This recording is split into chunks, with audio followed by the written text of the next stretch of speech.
Okay. Now, were you running into Jay-Z during this time? No, no. I never ran into Jay-Z.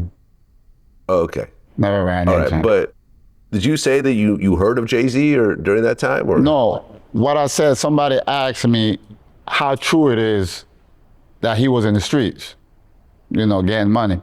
I said, look, I personally have never met Jay-Z or been in the mix with him or anything, but I've heard on the streets that he was in the game. I did hear that from some reliable sources. Got it. Got it. Okay. So at one point, you guys actually start robbing other drug dealing crews.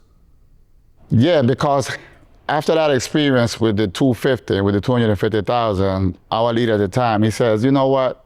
In Panama, we used to rob. We come up here and we playing by the rules with this drug trafficking thing. And people up here are not playing by the rules. So let's establish some basic rules of engagement here. People who we decide that they are part of us, no matter what part of the world they're from, they're untouchable. If somebody is a friend, they're untouchable. We don't care if they have $1 million. We don't care if they have $1 billion. They're untouchable. But everything else outside that circle, from this point on, will be fooled.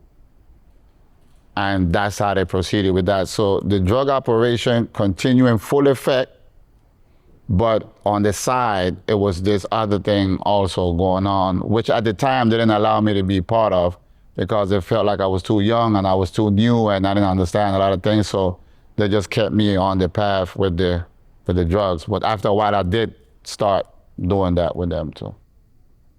Right. So you had a drug operation that was making 10,000 a day, and then you would also rob other drug dealers. Well, the operation that I initially started working with was like 25, 30,000 a day. And that wasn't my own operation at the time. At that time, I was a soldier.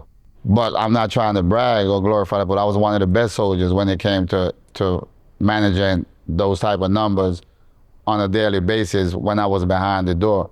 When I became independent on my own, which wasn't easy because I had to kind of like break from under the leadership, which created a little bit of tension, but it was worked out.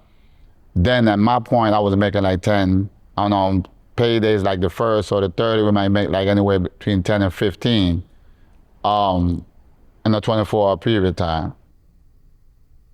Now, did you run into Haitian Jack around this time? Not directly. He used to deal with somebody that I was very close with, and he came to an apartment that I used to actually live in. We saw each other in passing. I knew who he was. He heard of me, but we just passed each other. Because you got to remember, back in New York in those days in America, there was crews from all over the world.